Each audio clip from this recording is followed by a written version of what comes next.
Pagi 3 September 1970 menjadi hari yang tidak biasa bagi warga Den Haag. Jalan-jalan menuju pusat pemerintahan Belanda dipadati kemacetan panjang akibat pemeriksaan polisi yang sangat ketat. Setiap kendaraan dihentikan dan setiap penumpang diperiksa secara cermat, terutama mereka yang berkulit gelap. Aparat keamanan memberi perhatian khusus kepada warga Ambon yang dianggap berpotensi menimbulkan gangguan selama kunjungan kenegaraan Presiden Indonesia, Soeharto. Di saat yang sama, suasana di pangkalan militer Ypenburg tak kalah sibuk. Pesawat DC-8 milik Garuda Indonesia mendarat membawa Soeharto dan rombongan dalam kunjungan kenegaraan pertama yang pernah dilakukan seorang Presiden Indonesia ke Belanda sejak kemerdekaan. Di sekitar bandara, pihak keamanan Belanda menempatkan sejumlah panser di titik-titik strategis untuk memastikan keamanan Presiden Soeharto dan rombongan. Ratu Juliana dan Pangeran Bernhard menyambut langsung kedatangan tamu negara tersebut, sebuah momen simbolis dalam sejarah hubungan kedua negara.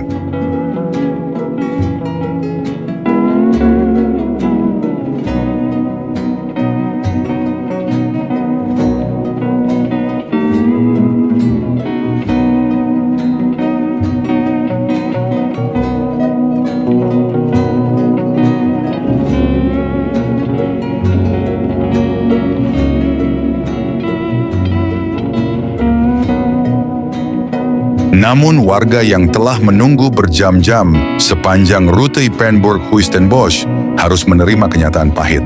Rencana iring-iringan mobil dibatalkan karena situasi keamanan belum stabil setelah insiden penyanderaan di kediaman Duta Besar RI di Wassenaar hanya beberapa hari sebelumnya, yang dilakukan oleh pemuda-pemuda Ambon yang mengatasnamakan Republik Maluku Selatan, RMS. Karena itu, rombongan diterbangkan ke istana menggunakan helikopter. Ketika helikopter mendarat di halaman Huistenbosch, debu dan dedaunan beterbangan, suasana dramatis yang jarang terlihat dalam protokol kerajaan Belanda. Tak lama setelah masuk ke dalam istana, Ratu Juliana dan Pangeran Bernhard muncul kembali di beranda bersama Presiden Soeharto dan Ibu Tien untuk sesi pemotretan resmi. Senyum-senyum diplomatis menghiasi suasana, menandai dimulainya sebuah kunjungan yang akan berlangsung singkat tetapi padat. Ketika siang menjelang, Presiden Soeharto bergerak menuju Binnenhof. Di luar kompleks parlemen, para pemuda Ambon melakukan demonstrasi dengan tuntutan politik yang keras. Mereka mendesak agar Soeharto membuka dialog dengan pimpinan komunitas RMS di Belanda. Beberapa gesekan dengan polisi tak terhindarkan sehingga akses menuju pusat pemerintahan hampir sepenuhnya ditutup. Soeharto tiba di gedung Eerste Kamer dengan mobil anti peluru yang pernah dipakai mengantar Jenderal Charles de Gaulle. Ia disambut oleh Den Uyl dan kemudian mengikuti pertemuan yang dipimpin Schmelzer. Pihak Indonesia bersikeras agar dialog dengan parlemen tidak dicoret dari agenda, meski situasi keamanan sedang rawan.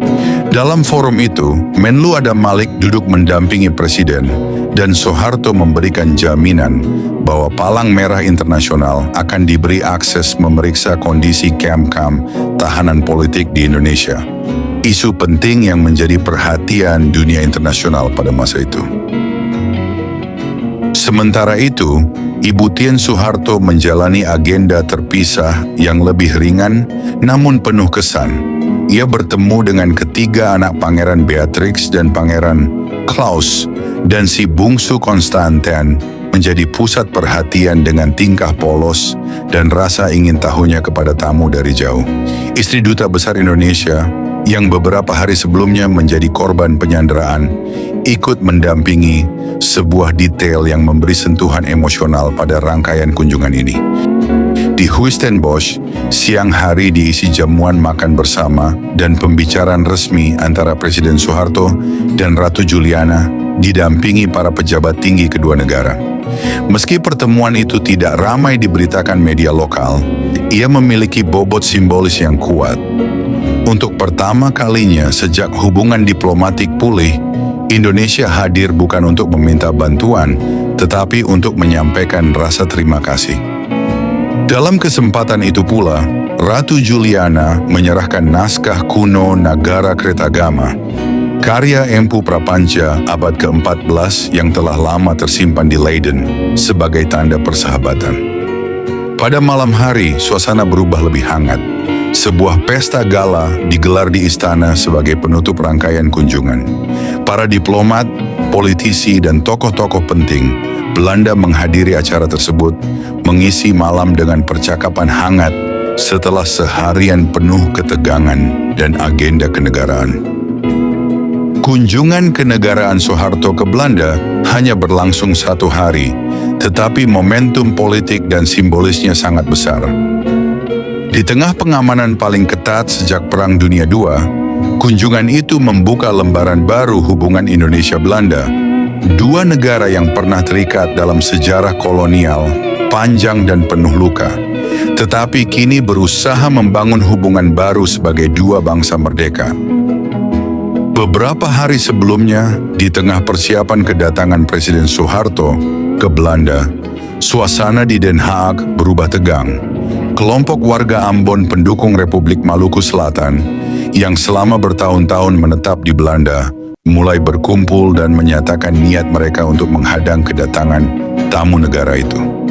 Salah seorang demonstran mengatakan bahwa kehadiran mereka di tempat itu bukanlah kebetulan. Mereka datang karena ingin menyampaikan langsung tuntutan mereka kepada Presiden Indonesia.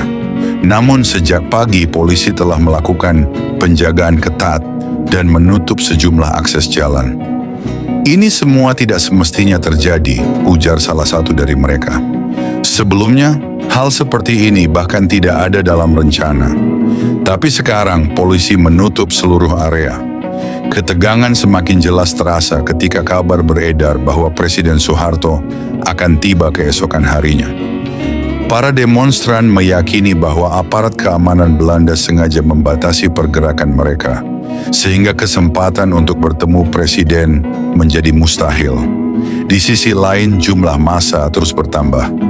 Perkiraan menunjukkan bahwa sekitar 15.000 orang akan turun ke jalan.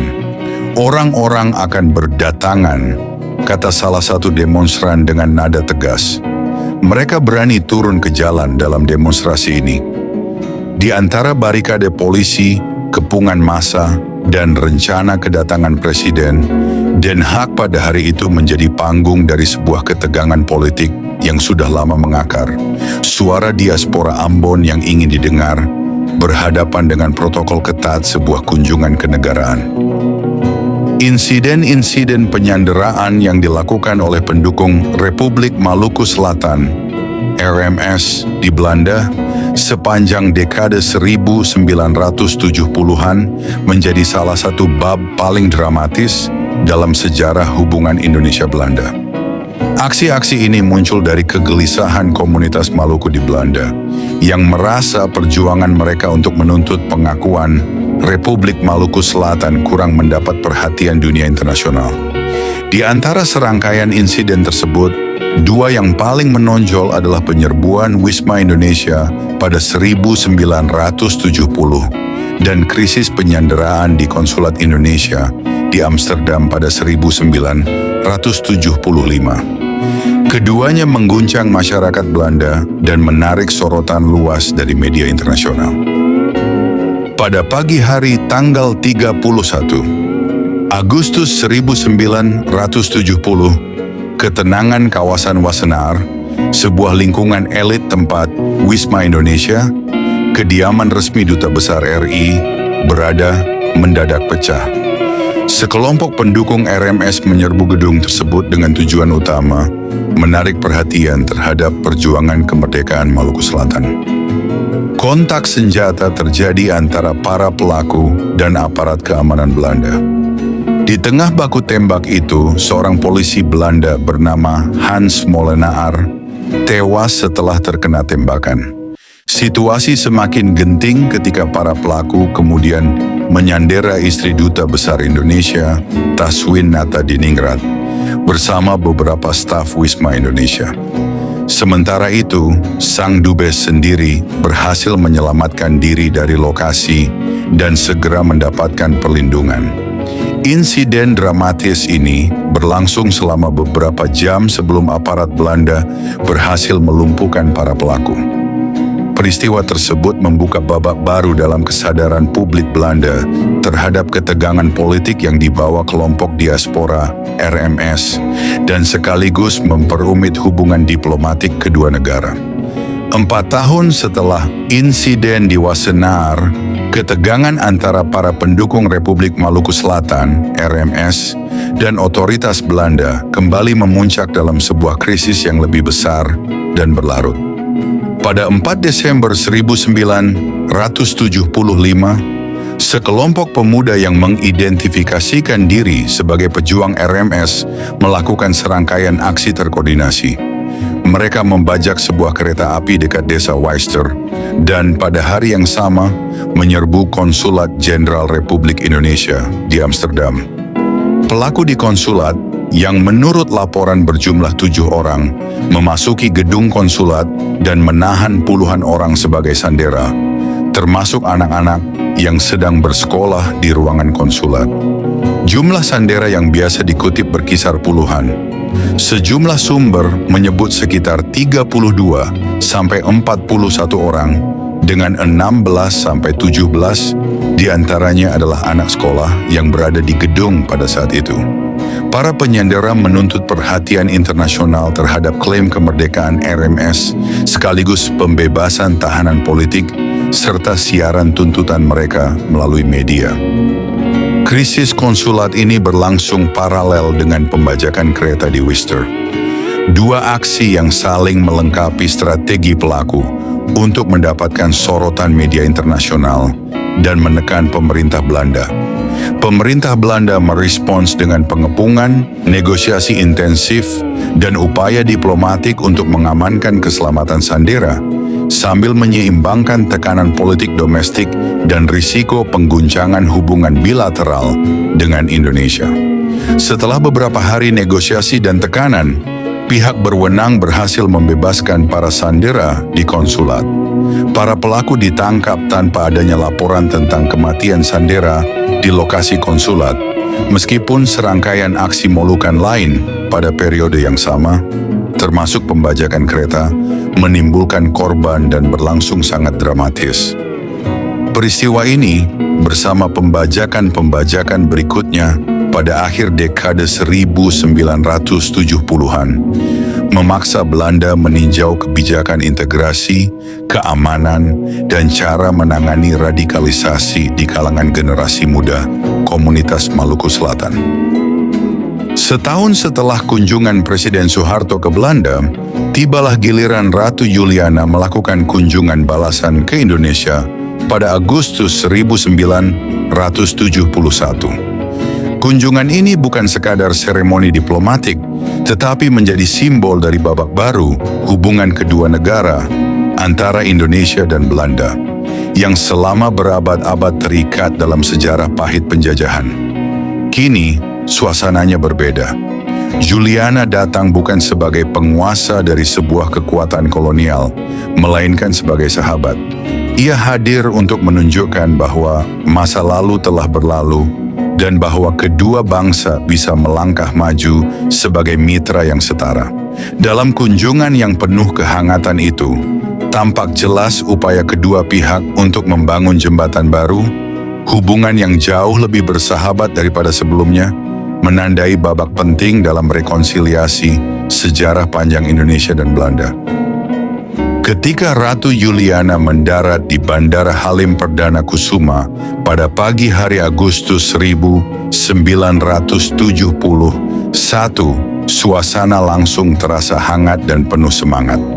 Ribuan warga berkumpul di sisi landasan untuk menyambut sang ratu, melambai dengan bendera Indonesia dan Belanda, menyanyikan lagu-lagu selamat datang dan tersenyum antusias. Di sisi protokoler, upacara resmi pun berjalan khidmat. Presiden Soeharto bersama Ibu Tien Soeharto hadir, menyambut Juliana dengan tangan terbuka, menegaskan rasa hormat sekaligus persahabatan antara kedua kepala negara. Pasukan kehormatan berdiri rapi, sementara deretan kendaraan resmi siap mengantar rombongan menuju Istana Negara. Suasana penyambutan tidak hanya resmi, tetapi juga hangat dan bersahabat. Anak-anak membawa karangan bunga, wanita mengenakan kebaya indah, dan musik gamelan tradisional mengalun lembut, menghadirkan perpaduan antara keagungan diplomatik dan sentuhan budaya lokal yang memikat. Juliana tampak tersenyum hangat, menyalami warga yang mendekat, memperlihatkan kedekatan yang tulus, sebuah simbol dari era baru hubungan Indonesia-Belanda yang lebih mesra dan bersahabat.